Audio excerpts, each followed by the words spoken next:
Hey everyone, and welcome to another exciting Global P.A.D. Impact Award presentation through the Global P.A.D. Association.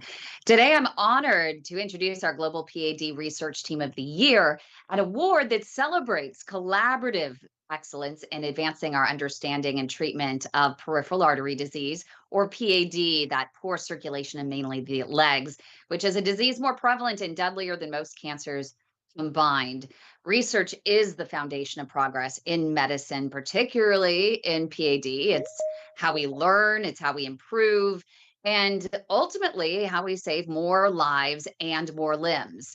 And when it comes to PAD research, no team has shown more dedication and strategic vision than this year's recipients. So it's my pleasure to announce that the Global PAD Research Team of the Year award goes to the PAD Specialist Interest Group of the Vascular Society of Great Britain and Ireland, led by the exceptional team of Dr. Thanos Saratzis, Colin Bicknell, and Matt Bown.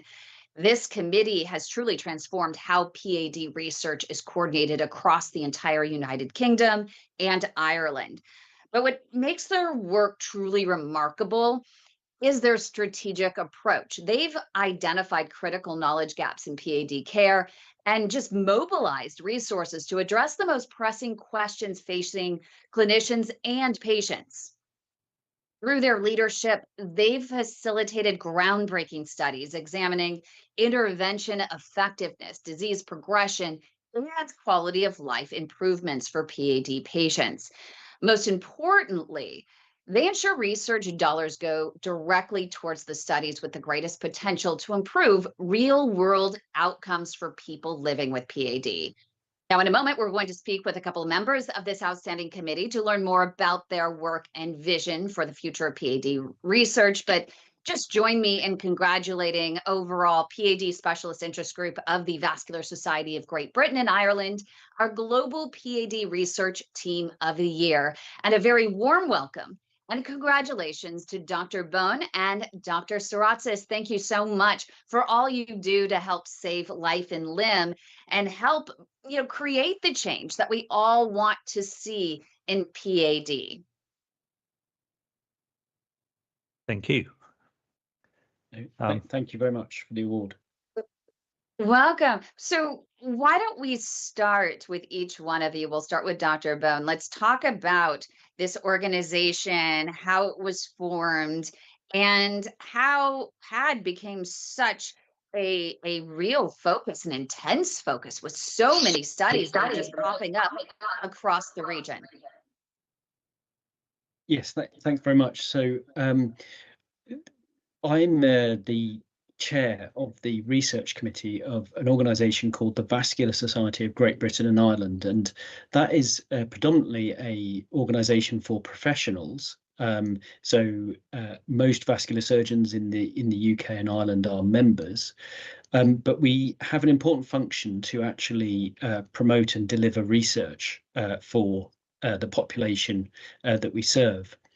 And this really came about from about 5 years ago, 6 years ago, because we were very aware that in terms of research that was funded in the UK, peripheral arterial diseases were falling away. So, for example, we had charities such as the British Heart Foundation, governmental funding agencies such as the National Institute for Health and Care Research, and a lot of their research funding was going towards other diseases that had perhaps a bigger public presence, and peripheral arterial disease was, perhaps not as well known amongst the public, and certainly not as well known amongst the funders. So one thing that drives research in the UK, in particularly for the National Institute for Health and Care Research, is research prioritised by those affected by disease, i.e. our patients, or hopefully not our patients, our population, to try and reduce the risk of disease or treat disease when it occurs. Now, what we needed to do, we basically needed to demonstrate what the priorities were for our population. And you couldn't quite just have any priority. They had to be sort of sensible things that could actually be delivered in the form of a research project. So what the Vascular Society did was it funded this thing called a James Lind Alliance priority setting process. And that basically involved, lots and lots of clinicians, lots and lots of patients, lots and lots of members of the public. And through a process called a Delphi process, where you start off with a long list of research ideas or research concepts, that gets sort of whittled down into a few research priorities. And then basically, once we had that short list of research priorities, we could then go to the funders and say, look, this is research that's being asked for by the population and by our patients. And actually, the funders really can't, reject that as an idea. So it then becomes, you've got a lot of leverage on the funders to say this is an important aspect of research that needs to be delivered. And your argument, asking them, particularly when you're up against all of these other disease areas, your argument to get the money in your disease area becomes much, much stronger. So that was step one, was actually getting that done. Step two was, how do we deliver this? Because Thanos and I are both surgeons, and surgeons have a fairly bad reputation for not collaborating. Back in the 80s and 90s, it was about, what could you do as an individual to make your centre better than the one down the road, or the one, in the case of the UK, anywhere in the country. And surgeons had a bit of a bad track record of getting together. And what we tended to do was, if we saw another surgeon's application on a funding committee, we were very bad at sort of talking it down because it wasn't our idea. But what we did is, through the Vascular Societies, we basically promoted this collaborative approach and said, if anybody sees a funding application from another member of our community, then talk it up, make sure it gets funded, because anything we do in this area will actually benefit our population and our patients. So that was sort of step two, making sure everybody was aware that, that effort is a collective effort. And if you think about it, the UK is actually a relatively small area, and we can do that. We, can communicate very easily now. We're on Teams talking to everybody, thousands of miles away. And so this sort of collaboration becomes a lot easier. And then the last thing we did was get everybody together and actually go, well, once we've got these things funded, what we need to do is we need to then start delivering them.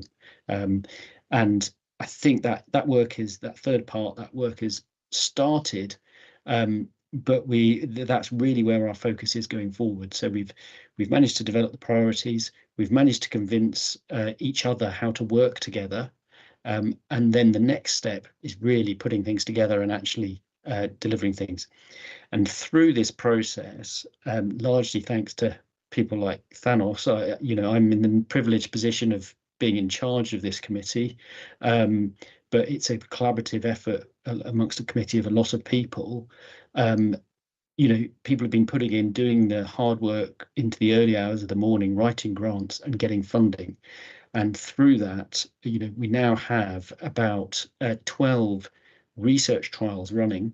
So not just research studies where we, find out whether a disease is associated with, a particular medication, and that's interesting, but doesn't actually tell you what medication to give. We're actually doing things like comparing medications or comparing surgical treatments. And in particular in this field, lots of new things are coming out fairly regularly. And we've now got a pathway to actually fairly rapidly get those things funded, so that before these treatments become widespread and then you can't take them away again, particularly a concern about that is if they're doing harm, we've got a way of testing them and demonstrating the evidence for them. So that's sorry, that was probably a bit of a longer answer than you wanted, but that's really where we are at the moment. So this sounds, fairly new. What has been the timeline? When did you start kind of the whole process up to where we are now? Really, it's been over 6 years. Wow. So it has been a fairly rapid process over that period of time. So I'm curious, Dr. Saratzis, what were some of the surprising insights that emerged from having patients directly involved in setting the research agenda? And what are those top priorities? I know internally here in the live studio audience, you've put some of the top 10 priorities or the top priorities in our chat, but would you mind sharing them as well? Yeah, absolutely. So in terms of involving patients, when you design a study and when you deliver a study, these are probably two different things. So when we design studies for PADs, for PAD, what we have found from involving patients very early in the process, they have been instrumental in selecting different outcomes or the right outcomes for them, really, not the right outcomes for the study or the doctor who's designing the study. So as far as I'm concerned, they've completely changed the way that I've been thinking about what really matters to the patient. And many times we've heard from patients that they might value their limb, so not losing their leg, more than mortality, more than death. So they want, some patients have expressed that they want to live an independent life for as long as possible. But if they end up with an amputation, they feel that this would be a very major event. Whilst we as doctors, the very first thing that we think about is death, really. So Yeah. in terms of designing the study, the instrumental things from a patient point of view and a patient involvement point of view is the fact that they have changed the way that we look at what's important for them. Then when it comes to study delivery, the patients are extremely helpful when it comes to designing the information leaflets and the documents that we give to potential participants, as well as designing things like the type of assessments that they undergo during the study. So when is it best to call them back for follow-up? Is it okay if they have an ultrasound, or would they prefer some other type of scan? That kind of thing. And then you asked me about the priorities. I have pasted them in the chat, but obviously not everyone has got access to it. I will probably cover the first couple of priorities there. The first one is quite broad. So most patients wanted to know what exactly can be done to improve outcomes for people with peripheral arterial disease, especially after they undergo surgery. And then the second most important priority for them is to look at exercise and what is the best form of exercise that we can offer to people who have got leg artery problems. We are trying to address those two priorities with a number of studies.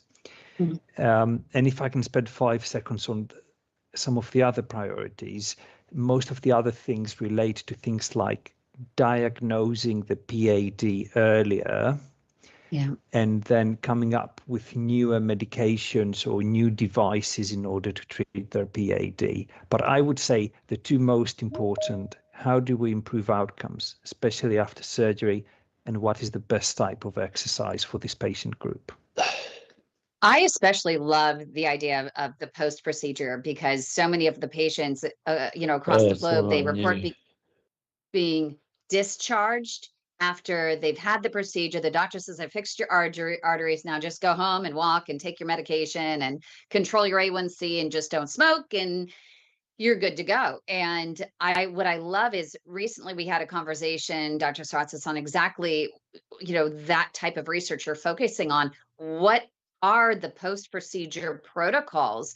And so you can understand what's happening, and then also what needs to be done. For example, is there a transitional exercise regimen that these patients can be doing from the point where you're post-procedure? Maybe you can start wiggling your toes and doing some clinically proven toe exercises or foot exercises that can be done while seated or laying in your bed, to help start the process of improving the circulation, right? Improving mobility, all the way to the point where then applying those to when you can get out of bed and start walking, and then gradually improving your walking distance over the course of time. And that's something that I'm really impressed, because I don't see that anywhere. And I think it's really important to either stop the revolving door of treatments, or at least delay the revolving door of treatments, coupled with, of course, proper medication therapy and other lifestyle modifications, diet, and smoking cessation. Yeah, that's spot on. And you might remember talking about this study of ours called HOPE, which again is a collaboration with experts in Manchester and other parts of the country, where we're trying to develop an exercise regime after and immediately before surgery for people who have got gangrene in their legs or rest pain. And that's not been done before, because we always thought that it's best to just do the surgery and then see what happens. But clearly that's not really the right approach to it, is it? So there is this study that you've actually helped us with surveys, etc. And we're trying to finalize a protocol of exercise immediately before and after surgery for this condition.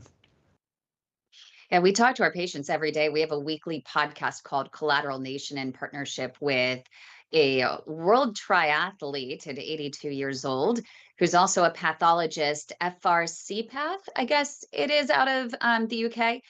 Anyway, he's written several books on how he's been able to compete at a world level in triathlons despite groin to toe artery blockages and barely a pulse in his DPs. So, and a lot of it involved starting with just toe exercises, then progressing to full foot exercises, turning the feet into leg pumps, and then applying that once you could get to the point where you could walk, then start to apply those to when you walk, and then when you walk faster. And it's really been able to help him. It's also been able to help several patients in our group that he has shared that with. And they're all clinically proven exercises. They're just not applied to PAD. So I'm curious, in terms of that research that you are working on, are you working with physical therapists on already clinically proven techniques that you can apply to PAD and a supervised exercise therapy program, both pre and post? Indeed, we are. So the HOPE study that I just mentioned is led by exercise physiologists who are based in Manchester. And then there's another 2 or 3 studies in the UK recently funded looking at exercise regimes for people with claudication, so pain when they walk. And one example is a very big program grant, so big study, which is led by a physiotherapist. She's called Lindsay Byrne. But we work together a lot. She's based in London and she's a professor of physiotherapy. So what she's trying to do with a big team around her is to get a preliminary intervention that she developed for exercise at home for people with claudication, finalize it now over the next few months, and then test it in a big randomized trial. Love it. That's led by a physiotherapist. Oh, that's exciting. Matt has got his hand up, I think. Yeah, Dr. Bown. Yeah, I mean, this was one of the advantages of the way we set all this up. The Vascular Society doesn't just represent vascular surgeons. It represents all sorts of clinical specialties involved in the care of people with vascular diseases. So that includes physical therapists, occupational therapists, specialist vascular nurses, people interested in vascular imaging, all of these kind of things. So all of those people are actually involved in all of this process where we set these priorities. And all of those people are now involved in the research we're doing. So it's a true sort of multidisciplinary effort that we've put together to sort of deliver this. And again, a bit like, if you did research without involving the patients, if you did research without involving one of your specialties, you're probably going to miss something and get something wrong. So it was really important to have them involved. Yeah, we interviewed a doctor, a vascular surgeon here in California, Dr. Lily Johnston, who mentioned yesterday that she wished there was a clinical study on purely resistance training and the impact on PAD. Not to spoil anything, but just wondering if that's a consideration, if resistance training is something that is being considered as part of that program. I don't think. Oh, go on, Thanos. within the HOPE program that I very briefly discussed, which is for people that have undergone surgery or are about to undergo surgery, this is something that we're looking into. The whole intervention is almost finalized now, so bear with us, give us another 6 months or so to start publishing things. And resistance training has been considered. As far as Mosaic is concerned, that's mostly walking because it's got to do with claudication. But of course, that might change. This is why I said earlier, Mosaic is a very big program grant where we're expected to do all sorts of things to finalize what is the almost perfect exercise regime. Yeah, patients always ask us, can't we just diversify? Why do we just walk? And I love the fact that you are considering those patients that end up with rest pain, they have wounds, they can't get up and walk. So they have no hope that there's anything that they can do on their own except just sit because they need offloaders and that kind of thing. And I like that you're considering, and I think it gives them hope that you're considering other exercises and other methods that they can use to maybe improve their prognosis if they can't walk. Couldn't agree more. So your group spans multiple disciplines and research domains. What specific research initiative, so far, are you most excited about and has shown the most promise in actually reducing amputation rates or improving the quality of life for PAD patients? Is it the exercise therapy, or are there others that you're looking at? I know that there was a study that I read that I was also excited about. Instead of just discharging patients that have had a procedure, you're also looking at better follow-up with ultrasound for these patients to see if it actually improves their prognosis and maybe helps with their accountability to continue to maintain those lifestyle modifications. As Professor Bown alluded to earlier, we haven't been doing lots in terms of big research projects in PAD in the last few decades, unfortunately. So I'm afraid my answer is going to be quite negative. We've never shown in a big study that some form of intervention actually reduces amputation rates or amputation-free survival. And that's why we're in a position where we've got lots of studies either opening to recruitment or having recently opened to recruitment to figure out exactly what it is that will help those patients. So in the last 2 or 3 big trials in PAD, like the Basel II, the Basel III trial, the BEST CLI trial, which was a big American study, there were no major differences between the treatments tested and subsequent amputation-free survival.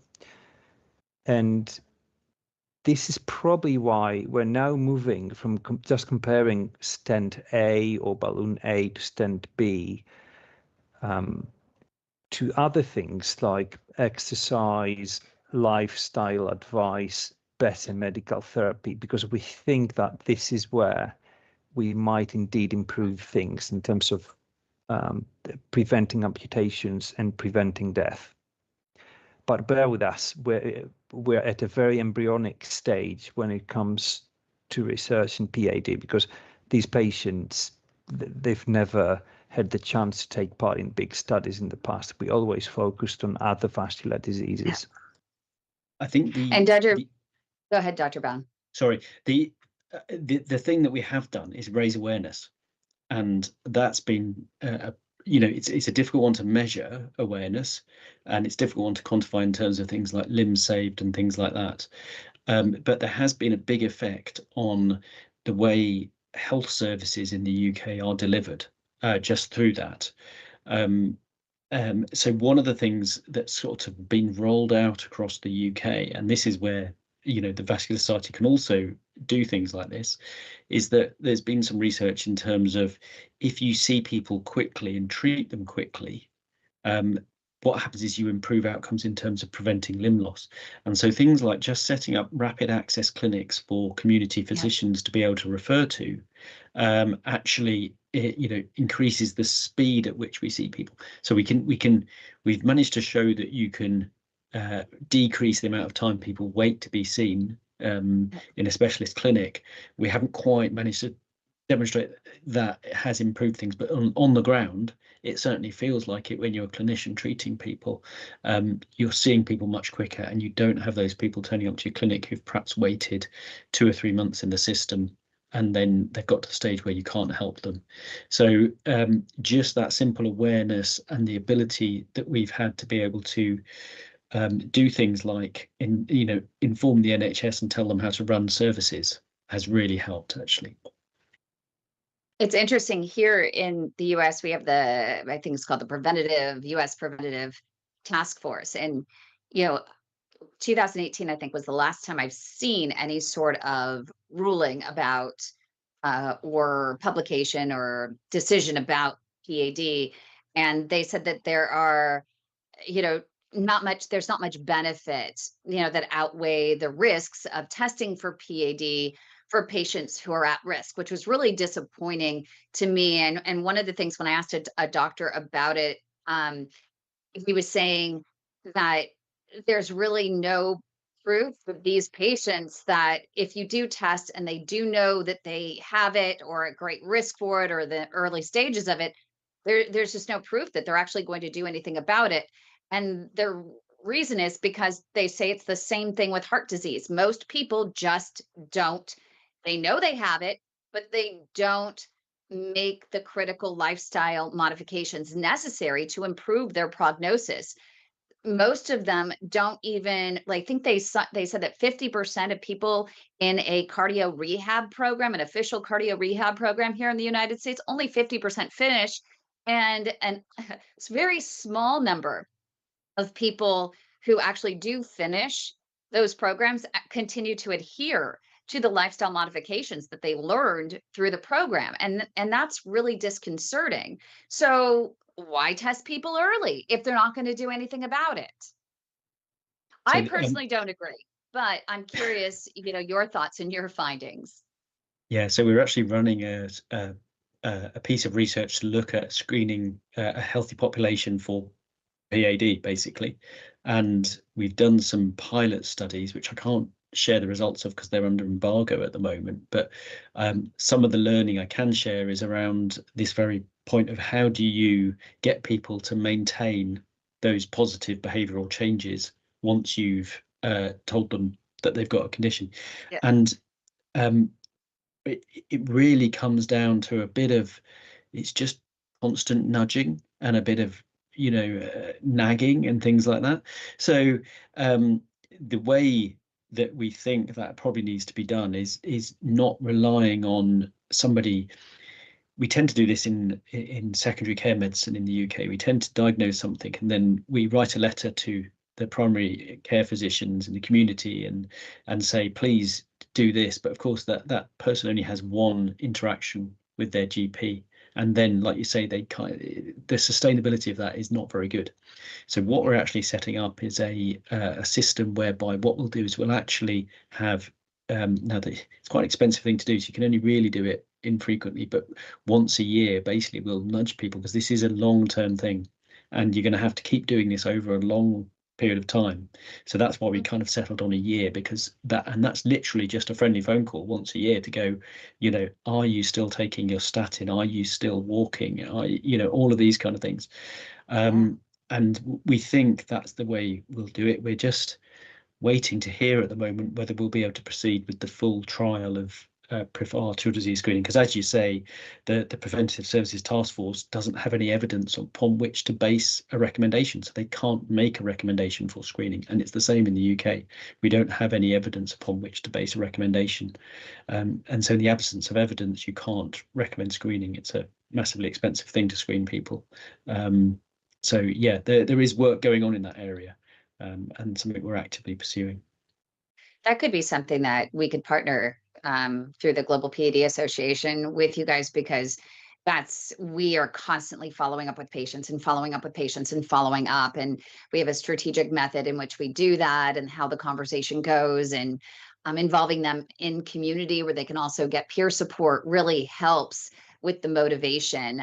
We have even here is Kathy, who is actively involved in as one of the administrators for our UK community as well, where we're constantly there and providing support to these patients, encouraging them to follow their doctor's orders and to comply with walking is medicine, and providing that encouragement and just that extra love that they need in order to just keep progressing forward. In fact, we had one patient, Kathy VJ, who's going to share her story on Saturday, who was in the group and got motivated to walk through the group. She was having intermittent claudication, almost on the verge of lifestyle limiting. And we started getting her walking, got inspired to walk. And then it was Kathy who jumped in and said, well, now that you're walking, now start climbing mountains. And that's exactly what she's doing now, right, Kathy?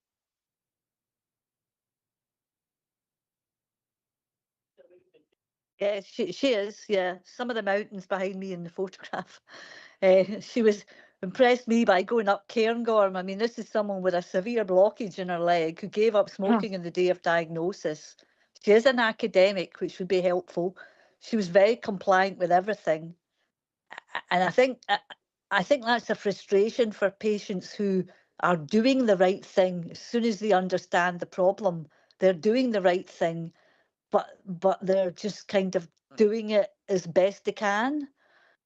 I mean, I tried for years to find out what the sort of magic exercise routine was. Oh, just walk. But I was already walking 10 miles, 12 miles, many, many miles. So just walking wasn't really going to do it. So it's, and then as I've got older now, it's the difficulty now is, as Kim said the other day, if you've got cardio issues as well, this takes up your entire life. You know, you're spending hours walking and then you're spending another half an hour at cardio because you can't get the cardio benefit from the walking. That's not to mention all the other difficulties in being in your 70s. And so it's now become important to me that this can be fitted in around my life. So things like calf races when you're brushing your teeth, calf races if you're rinsing the dishes. These are easy things for people to take on board, whereas asking people to walk with extreme pain is just debilitating and grim, especially if you're out walking outside in pretty awful weather, and we have some pretty awful weather. They just give up. And I mean, I'm not a quitter, and VJ wasn't a quitter, but I feel for people, you know, and that's my perspective. But yeah, so I try to encourage people to find a way to do something, anything that will get their legs moving, to try and get them just a little bit closer to being able to understand the level of pain and engagement they need to do. And you know, improvement is still possible, even if putting the bin out gives you grief. I still managed to walk 5 miles yesterday, but putting the bin out will make me cry. It's just, but you wouldn't believe it, you know, like you wouldn't believe Kevin could do that, run Ironmans. Yes. And I can say, Dr. Bown, it must be encouraging to hear, I mean, a P.A.D. patient and how much courage and strength and perseverance, self-motivation, you know, that she has. It's truly inspiring. It is. It certainly is, and I'm feeling quite guilty myself. You know, I need to get out and do more just hearing these stories. It was funny. We were in one of our calls for our weekly. We have our weekly Collateral Nation. I was telling you the podcast that we have, and it's during that we had Dr. Chris Seenan from university. I think he's at the University of Glasgow or one of the universities in Glasgow, and he focuses on walking as medicine. And during Stirling now, Kim, he moved. Oh, is it Stirling? It was Glasgow Caledonian, but he's Stirling now. He's really passionate about this. And while we were in the podcast last week, he was learning just about, you know, the power of what we call yoga toes, where you're separating your toes, bringing them together, separating your toes, bringing them together, and then what they call the P.A.D 100, where you're doing kind of a kind of a little bit of a clawing motion, and then ultimately applying that when you're walking. But he started doing that right underneath his desk as he was sitting there. And he said, I was feeling guilty for having my toes completely doing nothing while everyone else is just clawing their toes. And he realized that there is so much that you can do even while sitting, that it starts to become a habit after a while. I'm even standing here, and since I learned about doing it, while I'm standing here, I sit there and I spread my toes and I just grab the bottom of my shoes the whole time that we're doing these interviews. So it's inspiring, just giving people little things that they can incorporate, in their daily life at any point in time. That's very helpful. And so I'm curious, over the next 5 years, what do you think the biggest game changer is going to be in terms of all the research that you have going on right now? Is there anything that we're going to see the fruits of your labor in the next 5 years, or patients or at least you're hoping to see that patients will feel the impact of? Can I try and answer that? Yeah. For me, it would be completing the trials, because recruitment is behind and will be behind due to a number of problems like equipoise, for example. Some surgeons, radiologists, cardiologists, some of us already think that we know the answer to everything. Then there are major bureaucratic problems in terms of opening hospitals for recruiting in certain studies. And of Yeah. course, there's money involved. So some hospitals don't have the staff to recruit in those studies. So we really, really need to get together and recruit in those studies. Otherwise, we'll never get to the bottom of things. How do we do that? I don't really know, but we're all trying hard. And I think groups like this one, where we're trying to spread the word about these studies being open for recruitment, will hopefully make a change. But for me, the major thing in the next 5 years is to recruit into those big trials. Otherwise, we're back to zero. But I don't know what Matt thinks. The game changer is what we talked about earlier in groups like this. It's about having people affected by the conditions we're interested in involved and actively involved in the research. I've got a really good example of how this helps, because I, as well as P.A.D, I've got an interest in abdominal aortic aneurysm, and we had a research project that was stalled in abdominal aortic aneurysm because of various blocks at fairly high levels in the NHS. And I got our patient group to write to the Chief Scientific Officer of the UK, who is the person that advises the Prime Minister on all kinds of science, but health in particular. And 2 days later, after sending a letter, but it was not signed by me, I'd been knocking on down their doors and hassling them, and to no effect whatsoever. A group of 8 patients write a letter to the Chief Scientific Officer. 2 days later, I'm assigned a personal manager at NHS England to get the research project moving. Wow. And so the game changer is not necessarily going to be what trial delivers in the next 5 years. It's going to be, can we maintain this level of involvement, and in particular the involvement of the public and patients in the actual sort of delivery aspects of the research. Thanos' example of hospitals that don't have the funding to work on peripheral arterial disease. Well, actually, if you get a patient writing to the chief executive of their local hospital trust asking them why they're not running a trial that they could be recruited into, that's really powerful, because they can't ignore that. And so I think that is potentially the game changer that we need to unlock over the next few years. And that's where I think, and Kathy can speak up as well, I think that's where our groups can help. And we've added Dr. Saratzis to the group. We're happy to add you as well. But we're trying to engage and raise your profile in the group, and raise the profile of the organization in our group, and get padtrials.org out there more, and update it more frequently, so that patients are constantly checking it. You guys are constantly, able to post in our networks everything that you have going on.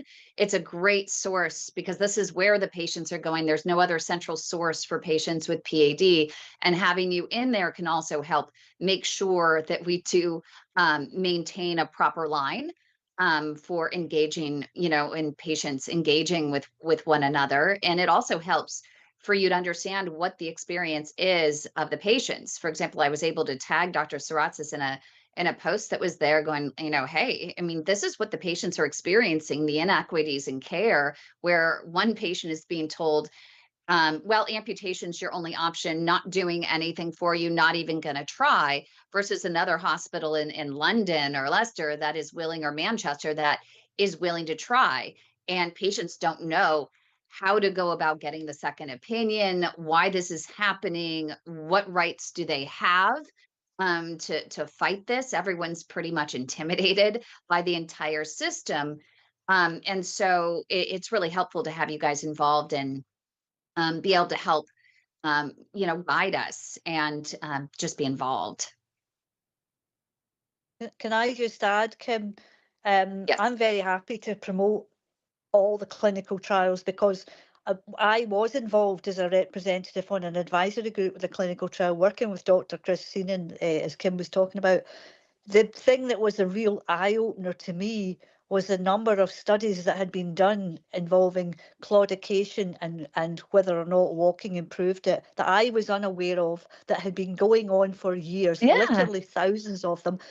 Most patients have no idea that any of this research is happening because their Yep. experience at the sharp end is that people don't care, that they wait a long time, that they don't feel that they get there's have enough time when they see people, that they're just sent away to get on with it, that they don't have any clue that this amount of effort and research and energy and commitment is going in. And I think if we're able to get that message out to people, they'll become more engaged.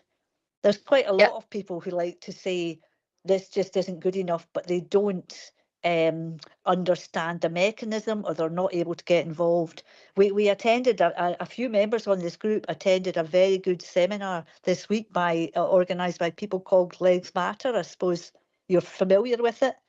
It was very interesting, and I'm going to write a bit to put up on this. I listened to the whole thing, and they put a whole pile of links on it, most of which I was unaware of. And I thought it was a great way to try and educate patients in what they can do to help self-manage, not just the condition, but they're living with it. They're going to live with it for the rest of their lives. They need to understand where they should be putting their energies to try and get the thing to produce a better result. And you're talking about not having a trial in vascular. My hospital here in the Highlands doesn't even have a vascular service now. But fortunately, I kept my vascular surgeon in Glasgow, so I still get my yearly review. But they don't even have a vascular service. If you go there, you get sent to either Dundee, Aberdeen, Glasgow, or Edinburgh, depending on who's receiving. Well, I'll just go to Glasgow. You need to know these things. You need to know how it's organised in your area, what's available, and also how to sign up for these trials and what the outcome, what they're looking for. So I'm happy to promote all of that, and also to give you guys a plug, because the NHS takes a terrible hit from the media, and most patients think, well, actually, I like the service I'm getting from the NHS. I don't actually have that many complaints about it, but they get constant pelters, and it must drag everybody down. So it's important that people have belief in these committed people that are doing things for us. That's what I and think. we have nearly 2,000 people in the United Kingdom in our network. So it's a pretty good, start for so many for you guys. And so however we can partner and help legally, safely, correctly, most helpfully, and effectively get the word out, we're happy to work with you and sit down and create a strategic plan and make it happen. Because this is exactly, we love helping to create the change that everyone wants to see. And you guys are certainly leading the way in what you're doing, and we want to celebrate and support everything that you are doing. I'm disappointed to hear that recruitment has dwindled just a little bit, but if we can do everything in our power to help improve that, we're willing to do that and be, partners in the care for patients across the region. So thank you so much to both of you. We really appreciate your time, for being here, for all you're doing to saving life and limb. We have a fun question that we like to ask in the end, which is, just a moment that you've had with a patient that still really has you shaking your head. I mean, something patients can learn from, mistakes that you've seen them make and they can learn from. It could be, I can't believe a PAD patient said this, or I can't believe a PAD patient did this, but just a lesson that they could learn through the experience of another one. It's not to mock anyone. It's truly, and it could be as crazy. We've had some crazy ones, but still they become learning experiences because at least one other person can always resonate. I think the thing I will always remember is, I'm afraid it's not PAD related, but it's arterial related. I had a patient with a ruptured thoracic aneurysm, and they had presented, and they had metastatic cancer on their CT, and basically everybody refused to treat them, and I stented their aorta under local anaesthetic because the anaesthetist wouldn't put them to sleep or anything like that. And obviously, their prognosis was not great because they had cancer. But that patient is the only patient that's ever hugged me on the ward the day after an operation, and that normally makes me feel very, very uncomfortable, that sort of level of interaction with the patient. But actually I understood it, and and I think that's the thing. We're talking about the reason we do research is because you can affect populations, and you can turn that individual benefit you do to an individual patient in front of you, translate it into, multiply it up across populations.